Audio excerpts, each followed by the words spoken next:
We begin the current Daf Masechtas Beruchas Daf Lamed Tes. Begin 9 lines down at the top of the Yomid, where we do a quick review of Daf Lamed Ches. Again, we're talking about Perikets Mevarchim over here, some Hilchas Brachas. We spoke about interesting halacha regarding fruit juices, that although it comes from the fruit, you don't make a bracha by pre'et, you actually make a shahakal, unlike grapes and olives, where it retains the bracha of the fruit. Shem and Zayas, we said you can make a by pre'et, and regarding grapes, you're going to make a by pre'agafen. All of the fruits, we make a shahakal.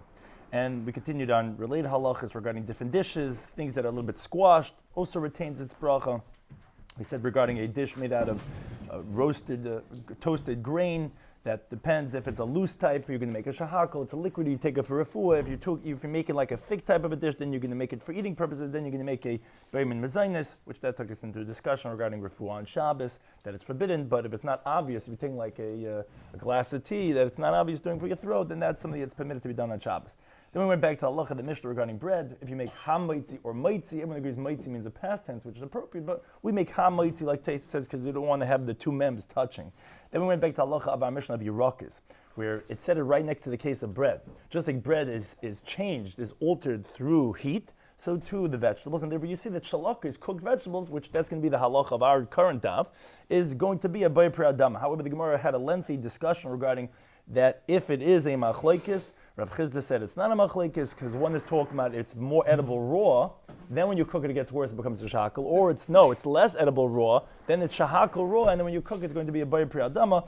Ultimately, the Gemara concluded that actually, even agreed shalakis is going to be a bay pre'adama. The version that said it in Rabbi Yechanan was mistaken, because that was going like Rabbi Yamin bar Yefes, and that's what Ula was following when he said that it's a machlekes.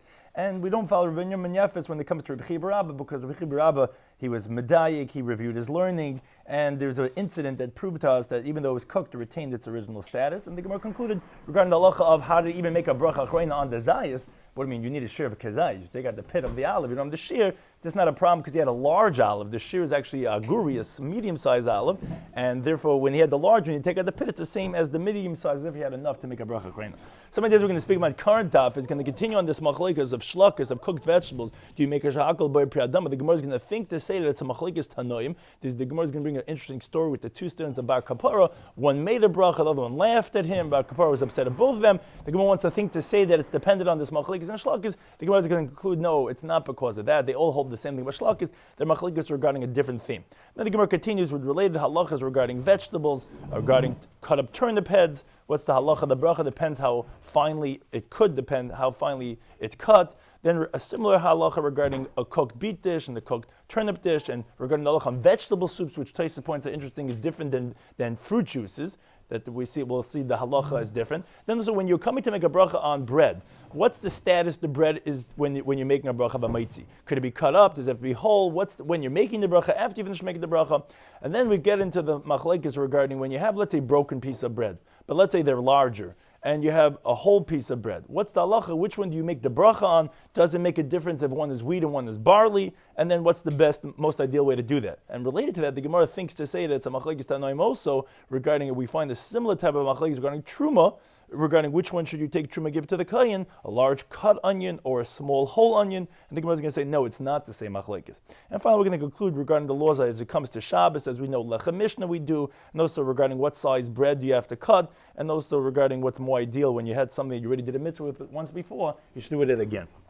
So our share is sponsored by Kal Zech and Yecheskel, Torah Anytime, and Daf HaChaim. So like we said, we begin Daf Lamed Tes, 9 lines down at the top of the Amud, where the Gemara continues on the discussion that we had in the previous Daf. As we were talking about in the previous Daf, the halach of shalak is cooked vegetables. We had a machlekes, do you make a bar pre'adama when you cook vegetables? It retains its status, just like bread, when you cook it, it retains its bracha, its ideal bracha. No, it got downgraded. Vegetables are made raw. You cook it, it gets worse, it's going to be shahakal. Says the Gemara, let's say that this machlekes is katanoi, like a machlekes tanoim, because we had a machlekes amiram. Let's go further back. Let's find it more in source. There were two students sitting in front of Bar Kapara. So they brought in front of Bar Kapara kruv, cabbage, three items, three dishes. Kruv, cabbage, b'dramaskim, which Rashi says is also some type of a shlokas, a cooked vegetable, some type of herb. Some say it's mountain spinach. Upargiot, which is a type of meat called partridge meat. It's a type of bird. So these three were brought in front of him. So Nasan Bar Kapar Rishus La'echem and Lavar. So Bar Kapar gave permission to one of them to make the bracha. You make the bracha. Now, kafet zuberich ala pargit. So from the 3 dishes, he went and he made a bracha on the partridge meat. So liglig alav chaver. So his friend laughed at him. So because Bar Kabar got angry, the Rebbe got angry at the 2 students. I'm going to say like this. It says, loyal mevarach on the kais. I'm not angry on the one who made the bracha on the pargiot, on the chicken, on the meat. Why? Elal malagli on the kais. I'm upset at the one who laughed at his friend. Because if your friend is like somebody who never tasted meat in his life, and therefore, and what we have to keep in mind over here, we'll discuss this on a later daf, there's halacha regarding to precedence in brachas. What do you make a bracha on first? Or if you're going to make a bracha that's kail the other ones, which one's primary? There's halacha called chav. Which one is more dear to you? And therefore, that's the one you're going to make the bracha on first. So don't laugh at your friend, because why do you make a bracha on the meat? Because he never tasted meat. So meat was dear. It's called chaviv in halacha. So therefore, he made the bracha on the pargiot. So what are you laughing on him? That's why he made the bracha on the meat. So he says, I'm angry at you while you're laughing at your friend.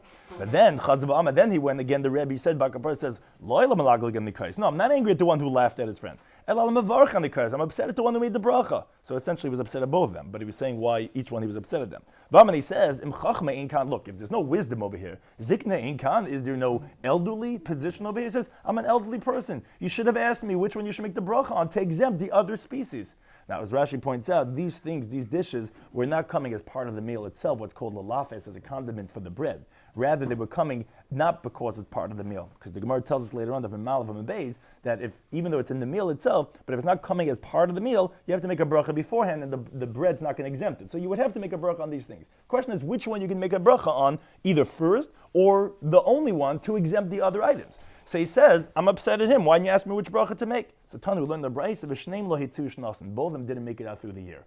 But the one who laughed, he says, because he was incorrect, because, what do you mean, your friend made on the meat, because that was tasty to him. He never, almost say, he never tasted meat in his life. It was dear to him, and therefore you make the bracha on the chavav, and yet the one who made the bracha also didn't make it out through the year, because why didn't you ask me? You should have asked me what bracha to make. Now, but one thing says the Gemara, why are we introducing this story? Because my love b'hakam. What's this machlekes between these 2 students, where each one said what was the right or wrong thing to do? Isn't it this idea that we're talking about regarding shlakis? The mavarach saber, the one who made the bracha on the partridge meat, he held that shlakis, the cooked vegetables, which were the other 2 items, the cabbage and the spinach, they were cooked. So their bracha is shahakol, like the bracha is upargiot. Because we know that meat, anything that doesn't grow from the ground, like meat, eggs, fish, we learn in the Mishnah later on, next daf, that the bracha is shahakol niya b'dvari. All these items had the bracha of shahakol. So hilkach, therefore, since the brachas were the same, so chaviv adiv, so the one you like better, that's going to be the one that you can make the choice to make the bracha on. That's why he made the bracha on the partridge meat. Umalag, so the one who laughed at him held, no, shlakis, cooked vegetables, is by priyadama. Oh, Bai Priyadam is considered a more distinguished bracha than Shahakol because it's more specific. So therefore, Pargiot, the meat, is Shahakol Nibidvari. So Hilkach, therefore, you should have done, and this is actually the halacha, you go ahead and you do the more distinguished bracha, Peira Adif. The fruits are better. The Bai Priyadam, it comes before. And Taisus points out, as we know in the order of brachas, if someone has 2 types of pears in front of him, Chaviv is better, but when you have a Bai Priyadam and you have a Shahakol Nibidvari, which is more specific, then you make the more specific bracha because it's more hyper-focused than just the general bracha of Shahakol. So even if the other one is Chaviv, you're going to make on the one that's Bai Priyadam.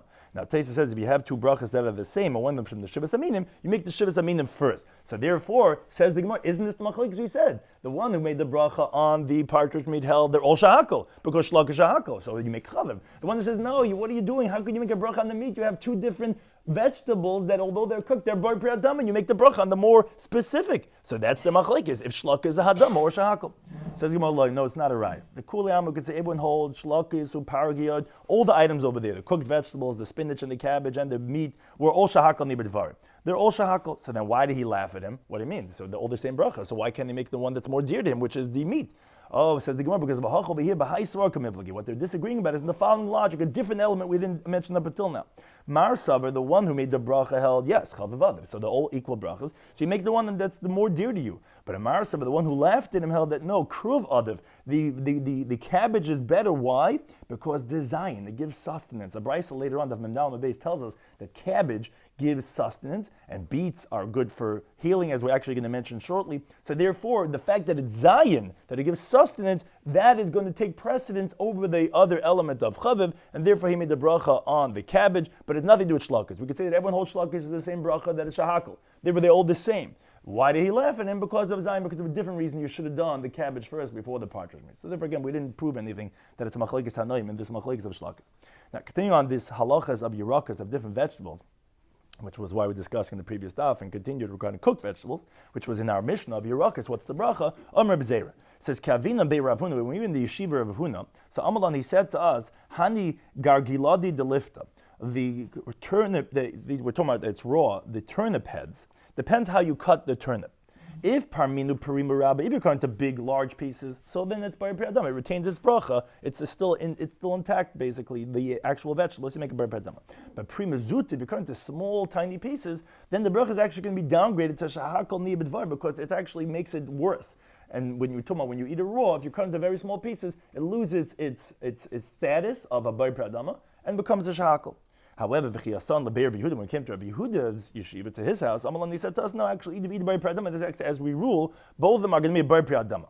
However, this that you cut up into very small pieces, it's not a grace, it doesn't make it worse. It actually sweetens the taste. So yeah, it does change, everyone agrees it changes. The first opinion held, so then it makes it worse. He says, no, actually it sweetens the taste, and actually that makes it better, it sweetens it, and therefore it's going to retain its bracha of bar priyadama. Now a similar type of a storyline, but a different halacha. Rav Ashi says, Ke'avina b'Rav Kahana, the same idea. When we were by the house of Rav Kahana, Amalan, he said to us, Tafshila de silka, a cooked beet dish, they don't put in so much flour into the cooked beet dish, so then it's bar priyadama because the flour is not so significant, so you can make a bar priyadama. But the lifta, the mafshaba kimcha tvei, but by the turnip dish, where they put in a lot of flour, so then we know, as we learned in the previous stuff, bar min mazainis, because once you have a significant amount of flour, it's always going to be the primary, you're going to make a bar min mazainis. But Bahada Amr, then subsequently he said that no, eat bar priyadama, this actually as we rule. Even though it was a lot of flour, meaning significant, in that turnip dish, you can make a bar priyadama, and we ruled the halachas like this. Why? So why are you putting in so much flour? So and this is a very important halacha, lidvuki ba'ama avdila. They're doing it just as a binder ingredient, just to attach to keep it together for substance. Therefore, that's why they're putting the flour, but it's not because you want to eat it. And therefore, although there's a lot of flour, you're not going to make a bar mitzvah. You're going to make a bar priyadama even on that cooked turnip dish. Now, continuing on this theme regarding beets, we just mentioned a cooked beet dish. So now the Gemara mentions, which is also actually a halacha regarding one's health, Amrav Chizda says, Tavshel Shad Shradin, a cooked beet dish is yafal alev, is healthy for the heart, but toiv le'naim, it's good for the eyes, but kolshkin le'naim, and for sure for the digestive system, for the intestinal, that for sure that beets is going to be good. And this actually brought in the Rambam that one has to take care of his physical health. You eat types of foods that are going to be good for you, you loosen the bowels, that's good for a person to do. Now, Amabaye, but he just qualifies regarding this cooked beet dish, says, V'huda yasav abei tfei, but this is that it should sit on the place where the pot is on the stove for a while, v'avet tuch tuch. It should, in other words, should get what's called a oiskakach, meaning it should get like very dissolved, and that you should hear the sound like that sound where it's cooking. That's what it's saying. It should make tuch. That's when it's really, really good for the person, when it gets very overcooked. Now, Amra Papa, he continues on this theme of the beet soup, says pshitali, which is also a very important halach, and this is actually as we rule. Maya de silka says, obvious to me that the beet soup is kesilka, is like the beet itself. Meaning, regarding the bracha, just like beets we said before is a bar priyadama, so too is the beet soup is going to be bar priyadama. So to my delifta, turnip soup is kalifta, is like the turnip itself. You make a bar priyadama, although you're just drinking juice. Umay de kula shalki, in the water of all the cooked vegetables, what we call a vegetable soup, is kula shalki, is like all cooked vegetables. It could be a bar priyadama. And Taisus actually points out an interesting irony that what's happening is when you're eating the vegetable soup, you're just drinking water, and it just has the taste of the vegetables. And still you can make the bracha like you have on the vegetables, although we mentioned in the previous daf that by fruit juices, it's called zeib alma, and you make just a shahakol. And Taisa says, V'yesh l'chal, and the Rishonim are very busy, and the place is very busy. That's actually as we rule. Fruit juices is shahakol. If you're squeezing out the fruit, make a shahakol. The cooked vegetable soup, you have just the soup. You're not even eating the vegetables. You're going to make, and that's actually the halach. You make a bar priyadama. And you can look into the Rishonim and the Paiskim and see why that difference is. One is getting out the kishkas, they say. There's many different interpretations, but that's actually the halacha. Now, but one thing Rappa does ask is, he says, I'm wondering about the following soup. Mai the shifta, regarding dill soup. Dill is a type of a vegetable that you put into a pot just to sweeten it, not to eat the dill itself. So what's the halacha? What's the question? Why would dill soup be any different than all other vegetable soups? Because lemituki taima avdi, is it to enhance the taste of the soup? and therefore when you're going to make a bracha on the dill soup, you're going to make a bayir pri'adama because it's the taste of the dill that you want to have, and that's what you're drinking, and that's what you're going to make a bracha like on the dill. Maybe that the way dill works, certain types of vegetables, they can remove the bad odors from the dish that you're making, and the dill is not giving taste. The dill is just taking out the bad odors of the water that you're cooking. So the question is basically, is the dill like a meichel or not? Is it maybe like the kamach, like the binder that we mentioned before? Although you have it there, it's not really for it itself. It's just something assisting. And here the dill is not to give taste, or no, is it to give taste? So the Gemara brings an interesting raya Tashema from the Mishnah Masechtas Uktzim. Mishnah says hasheves. We're talking about the halachas of truma. So it says if you have a sheves, a dill of truma. So Mishnah Nasna Tam B'Kedei, once it gives taste into the pot that you're cooking the truma dill, ain ba. So then the dill stalk, once it gave taste in the pot and you took it out, then no more prohibition mishum truma. There's no more truma prohibition on the dill because it's like a piece of wood. It already gave out all its taste in the soup. And second of all, it doesn't have the halach of tumas eichlin, which generally a food item could track and be vulnerable to tumah. It's not a food item. It's a shtick holz. It's a piece of wood. You already gave all its taste. It's not like a food item anymore. But one thing says the Gemara from the fact that it says mishanosna tam, once it gave its taste into the soup, shema mino lematuki time avdila. Obviously, it gives taste. Shema mino, that proves that the halacha on the dill soup is also going to be like all the vegetables. It's going to be bar b'adama because it gives taste. It says not it absorbs the bad odors. It gives the taste, and it already gave all its taste in the truma. And there, it's not going to be like truma anymore. It's not going to have tumas eichlin. You see that it's lematuki time. It's to give a taste, and therefore it is like all other vegetable soups. Now, continuing on the different halacha, now we go on to the halachas. As we also mentioned in the previous stuff, we were discussing in our Mishnah, they were both together, that of bread and the vegetables. Now we go back to halachas of bread.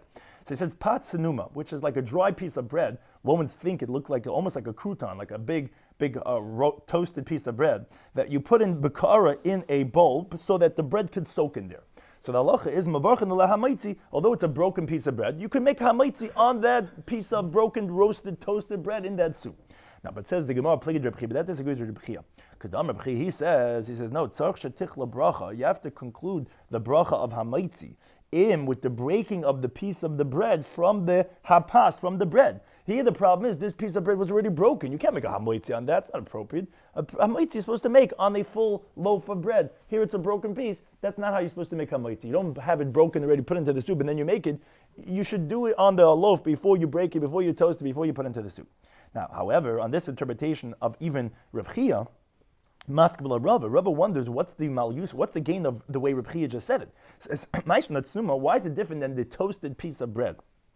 You didn't like it that you should make hamaitzi on that because that's not good. Mishum dechikalya bracha, because when you finish the bracha, a prusika kalya, because you're making it on a broken piece of bread and it should be on a shalim, on a full piece of bread. But the problem is, alapas nami, the case you just described, since you said that with the breaking of the bread is when you're going to be making the bracha, so what are you gaining?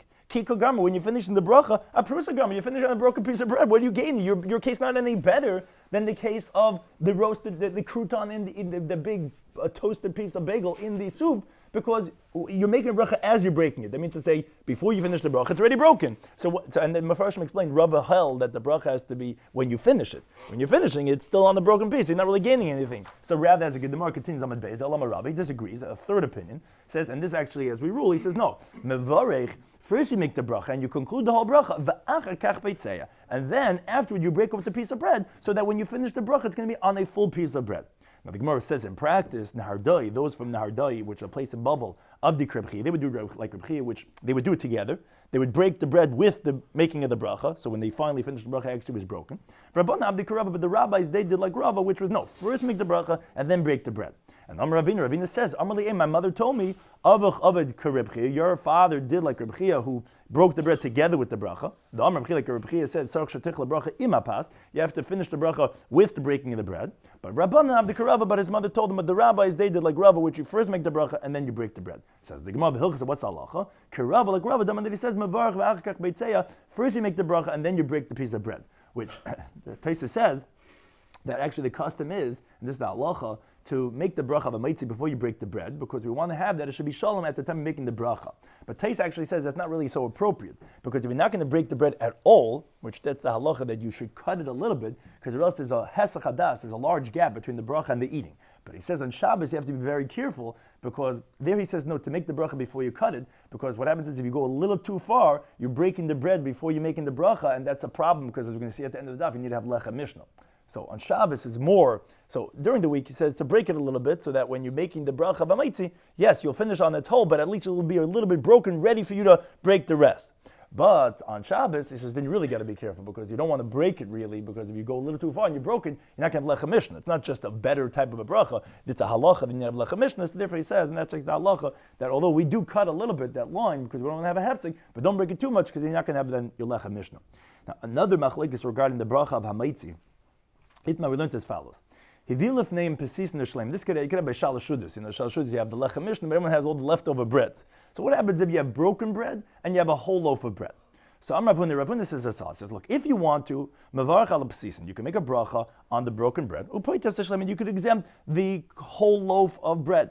Now Rashi points out, this is a discussion in the Rishonim, Tais and Rashi, but Rashi says that if the broken pieces are larger, sometimes you have declined the bilkelach, you have a small little bilkelach, you have a large piece of bread from the morning Suda. If the large one is bigger than the whole one, then you have to make a bracha on the larger loaf, the larger piece of bread, even though it's not a shalom.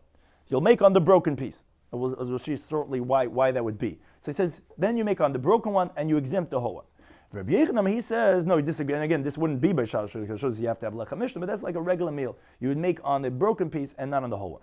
Rabbi Yechonam, he disagrees, says, no, and this actually, as we rule the shleima, the whole one, is mitzvah and mufchar. That's halacha. If you have such a case, you would make it on the whole intact one, even though it's smaller, because that's more preferable.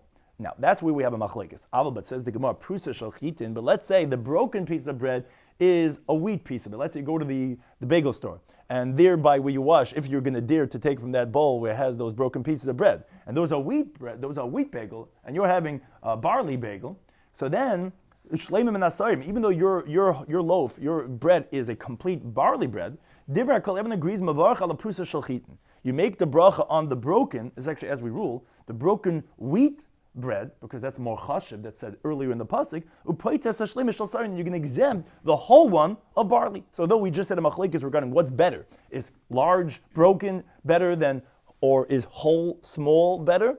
But regarding if the broken one is wheat and the whole one is barley, you're going to make the one on the broken wheat and not on the whole barley. Now, however, Amar B'Yirmiyah Ba'Abba, he says, the way Rashi interprets that you said, that if you have a broken piece of wheat bread and a whole barley bread, which we just said that you wanted to say according to everyone, the bracha is going to be that you make the bracha on the broken wheat bread, he says, actually it's not so simple. It's a katana, it's a machlekes tanaim, as we learned in the Mishnah Masechtas Trumas. What's the machlekes? The Mishnah says as follows. What is the halacha when you have truma, which you have to take off like around 1/50th of your produce to give it to the kohen? So you have onions in your crop. So says the Tanakama, Termin betzil cotton shalom. What you should do is, if you're giving truma to the kohen, give him small whole onions, avalei chatzi betzal gadol, but not a half of a larger onion. So even though the larger half of an onion, a half of a large onion is more than the quantity of the small whole onion, give him the small whole one, then giving him half of the large one. Now Rabbi Yehuda, he disagrees. Says, no. No, rather give him half of the large onion. You're going to be giving him a larger quantity. Says the Gemara, isn't this what they're disagreeing about? As the Gemara explains. The Marsab Rabbi Yehuda held that chashiv adif, something that's more distinguished, is better. When you give a larger quantity, that's more chashiv. It's more distinguished. It's a larger amount of food that you're giving to the kohen. Now, isn't that the same thing as a broken piece of wheat bread? It's more chashiv. So therefore, and it's larger amount, so therefore that's what you're going to make the bracha on, because more chashiv. You see that the larger quantity is more chashiv. Umar Saba the Tanakama held that no, shalom adif, something that's the small onions is better, and therefore the same thing is when you have the barley bread, the loaf of the small barley bread, that's better because it's intact. So isn't this machlekes that you're saying regarding something being more chashiv versus something being shalom? Isn't this a machlekes tanaim like we find regarding the laws of truma? Isn't that the same thing? Says the Gemara, no, it's not a raya. Where there is a kohen and you could give it to him right away, no one's going to disagree with the halacha we said before. The chashiv, something that's more chashiv, which is the larger wheat bread, that's going to be better than something that's whole. And yes, it's like we said before, you're going to make the bracha on the whole wheat, on the larger broken wheat bread, because it's more chashiv, not on the complete, intact barley bread. And that would be the same thing by the onions. If the kain's right there, of course you would give him a half of a larger onion, better than small, tiny, complete onions. What was their machlekes was the lack of kain, was in a place where there's no kain. And therefore the Yisrael has to go ahead and put it away and refrigerate it until he finds a kain. And the problem is a half of an onion doesn't stay as long as a whole onion. Actually, we find this actually as the Mishnah the Mishnah right before that in Masechtas Truma says this exact case, which Mepharshim explains. So why do you need to have the same machlekes in the next Mishnah? But this as they qualify this. Kamakom sheyesh kain, wherever there's a kain, satar min hayafa, then you give the better one, meaning to say the one that's more chashav, the larger one. But for Chamakom, any place she'ain kain where there's no kain, that's where you have the machlekes. Tanakama says tar min haskayim. You're going to take truma from the one that's going to last, which is the shalim, which is the one that's intact. Rabbi Yehuda, he says, no, ain't time, you only give him the one that's better. He's not concerned for it not lasting so long. And therefore you take from the one that's more chashiv, which is a larger one, and therefore it's not a machlekes tanaim. We still retain the halacha like we said. If you have a large wheat bread, and you have a small intact barley bread, the halacha is you're going to make on the one that's more chashiv, not on the one that's shalim. So although we said before that we have a machlekes regarding when it's the same type, both wheat, let's say, both barley. Then we had a machlekes. Do you make on the prusa or do you make on the shalom? But if one is a better species, then you're going to make on the more chashava one, and you're not going to make on the one that's intact, because here by truma was talking about something else. It was talking about when the kohen's not around. The question is, are we concerned for it having to last or no? And we would still give him from the larger broken onion, just like we say by the larger broken piece of wheat bread. Now, however, Amar of Nachman Yitzchak, he goes back and he says, but someone who fears heaven, now the way Rashi explains is going back on the previous discussion. We had a machlekes Rav Huna and Rabbi Yechon, and not what we just said regarding wheat and barley. When we said regarding, let's say, they're both wheat. So we had a machlekes, you have a large wheat bread that's broken, and then you have a small wheat bread that's whole. Which one is better? Do you say the larger one or the one that's shalom? So we had a machlekes. So Rav Nachman Yitzchak says someone who fears God should fulfill both of them. Umana, who's this? How do you fulfill both of them? Who is this? It's Ma'abarei Ravina. Because the Ma'abarei Ravina, he was maniach prusa b'toich. He put the broken piece beneath hashleima, the whole one. So it comes that he's holding both of them, ubeitzeya. And then he would make the bracha and break either from both of them or from the shalim, but therefore he fulfilled both. He was able to get the larger broken one and the smaller whole one together. He made a bracha on both of them. So therefore, a Yirei Shamayim should go ahead and do both of them. Now, similarly, the Gemara says, Tani Kamid Rav Nachman Yitzchak. There was a teacher of Brises in front of Rav Nachman Yitzchak who just said this halacha, that Yirei Shamayim should do both, and this one taught a Brise like this. The Manicha Prusa B'tei Chashleim, you should put the broken piece within or beneath the whole one. You hold both at the same time, and you break it and you make the bracha. So Amalei says, Mashmech, what's your name? Amalei Shalaman. My name is Shalaman. Amalei, so he said from his own name, Shaloimato, your peace, V'shleim Mishnascha, and your teaching is whole. Shesamta shalim min hatalmidim, because you made peace between the students. Means to say, we had a machlekes regarding should you make on the broken large one or on the intact small one. Now you did both. You said to do both, to hold both together, and therefore there should be peace, just like you made peace amongst the different opinions. Now, however, Amar Pape says Hakol Maidim, but everyone would agree. I mean, even Rabbi Yechon that says in general you only make on the shalim, he would agree. But Pesach, and this is actually the halacha, and we know this from the Seder night, that you do take the broken piece, the mitla matzah marif laiva, you put it in the whole one that you're holding at the top, you put it with the whole ones and you make hamleitzi. My time, what's the reason? Why does everyone agree, even let's say Rabbi Yochanan holds, usually do on the shalim? Because we know the pasuk in the Barim says, lechem einiksiv. It says it's the poor man's bread, which how does a poor man usually eat a piece of bread? A broken piece of bread. And therefore it has to look like you're breaking a piece of bread with the broken one, and therefore you're going to hold the broken piece of matzah together with the shalim. Now why you have to have a shalim is because of the halach of lechem mishnah. So you have to have the shalim, but you also have the broken one because of lechem eini. So everyone would agree by the Seder night, you're going to hold both the full one and the broken one. Now, related to this, however, Amar Babe says, but on Shabbos, chayv adam l'tzayah al shtei kekaras.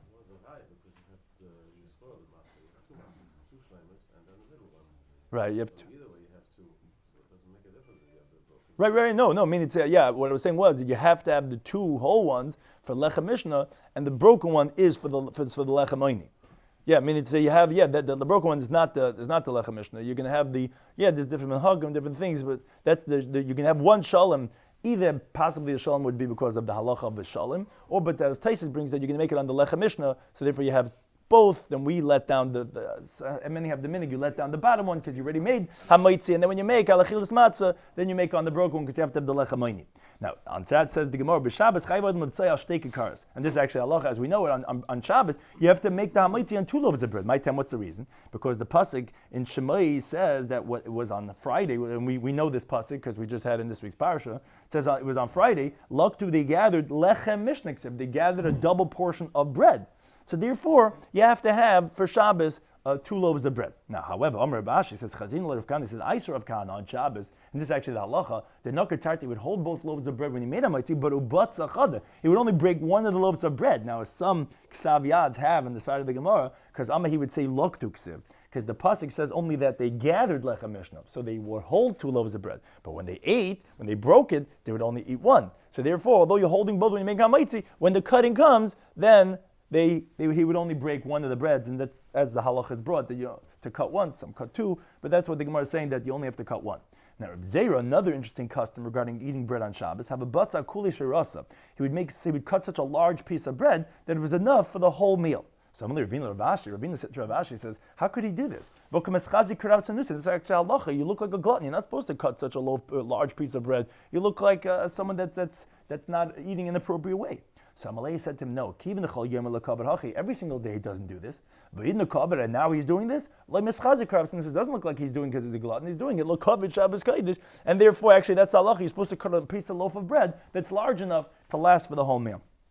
Now, related halacha, Ravami Ravasi says that their custom was Kev Misramalu Rifta Deruva, when they had a loaf of bread regarding the Erev, meaning they made yesterday an Erev Shabbos, where some people do it for the whole year, but some places they do it on Erev Shabbos for that Shabbos. So they had the loaf of bread of the Eruv Chatzeris, and this halacha, Mavarchan Allah Hamaitzi Lechem Aretz. They would make a bracha on it, Hamaitzi Lechem in the Aretz, which, why would they make a bracha of Hamaitzi when they're eating the Suda, specifically on that loaf of bread that was used for Eruv Chatzeris? Eruv Chatzeris means to say that you make certain courtyards as one area that you can carry, so you put the bread as if it's one house into place. So why would they specifically make the Hamaitzi in that? I mean, they said, since we did one mitzvah with it, so then we should go ahead and do another mitzvah with it, which is the bracha of Hamaitzi, and therefore that's why they made the bracha on that. So some of the ideas we spoke about in today's daf was, in Beruchas Daf Lamed Tes, we continue with the halacha regarding the machlekes of shlokas regarding cooked vegetables, which we had a machlekes is a by pradama, is a shahakal. On the previous daf we spoke about regarding, could be it depends if it gets better or worse, but we had different opinions that said that it's always shahakal, always hadama. So the Gemara says, they make it tanoi, let's say it's a machlekes tanoim. Why? We had 2 students about kapara that were served in front of them the following 3 dishes: meat, partridge meat, cabbage, and spinach that were cooked. So one student had permission to make the bracha, so he made the bracha on the meat. Why? Because the shlakos, which is cabbage and spinach, and the basa, which is the meat, they're all shahakol, because he held that shlakos, the cooked vegetables, are shahakol. So therefore, chav, you make the bracha on the one that's more dear to you, which is the meat. So therefore, he made a shahakol. Very good. But liglik chaver, his friend laughed and said, "What are you doing? You don't even know how to make brachas." Why? Because shlakos is hadama. So therefore, you're going to go ahead and make a bracha on the one that's more chashiv, which is peiros adif. If you have a specific bracha or a general bracha, the halacha as we brought from Taisis, you make on the more specific. So what are you doing making a shahakol? You have to make on the more specific first. And that's the halacha. You make it by priyat, by pradama. You make on the more specific. You have a bunch of foods in front of you. You make the more specific first. So how are you doing making a shahakol? That's why he laughed at him. So you see, that's their machlekes. Is shlok a hadama or is it shahakol? Says the Gemara, no.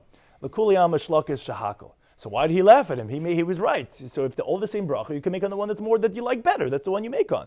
No, because since one of the ingredients, since one of the dishes was kruv, was cabbage, that's better because it's design. It's sustenance. You make the one on sustenance first, and therefore that gives it an elevated status, just like we find by bread, that it's soid. So here we're zayin. So therefore that's why he laughed at him, and again, Bakapur didn't like either one of them. He says, because, why are you laughing at your friend? He's eating the one that's chaviv. And also, why didn't you ask me, even though I'm not maybe smarter, but I am older, and therefore you should ask me first.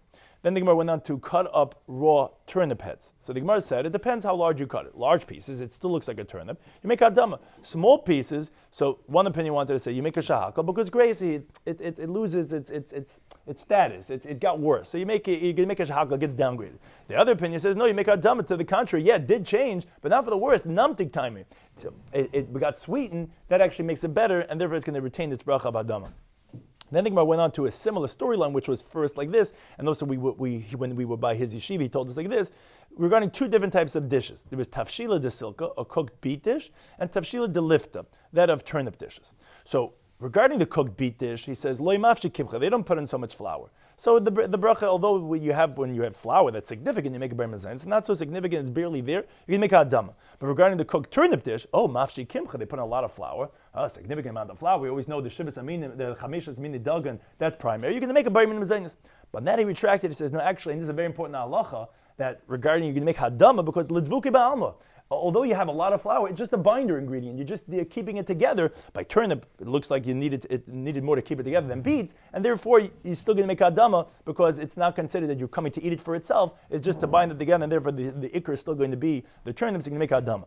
Then we continued on the theme regarding different vegetables, which we found a very interesting halacha that vegetable soups, although you're not eating any of the vegetables, you're going to make a bar pri hadama. And Taisus pointed out, although fruit juices, you're literally squeezing out the fruits, you're going to make a shahakal because that's considered zeh ba'alma, just like the sweat of the fruit. But by vegetables, when you cook it, the Rashba explained, you really get out all the juices of the vegetable. And on that vegetable soup, you're not eating any cooked vegetables. You're going to make a bar pri hadama. That's as the halacha is. Now that includes dill, because although the Gemara wasn't sure, the Gemara concludes as limtuke, as we brought a raya regarding the laws of truma, that once it gives the mishnas natam, it gives the taste. So therefore, then we see that it's giving taste into the soup. So it's just like all other vegetable soups that give the taste. It's going to be hadama. It's not lavuri zuama. The Gemara had a havamin to say that it's there just to remove the bad odors and aromas from the cooked dish. No, it's to give a taste, and then we're going to make a bar pri hadama just like all other vegetable soups.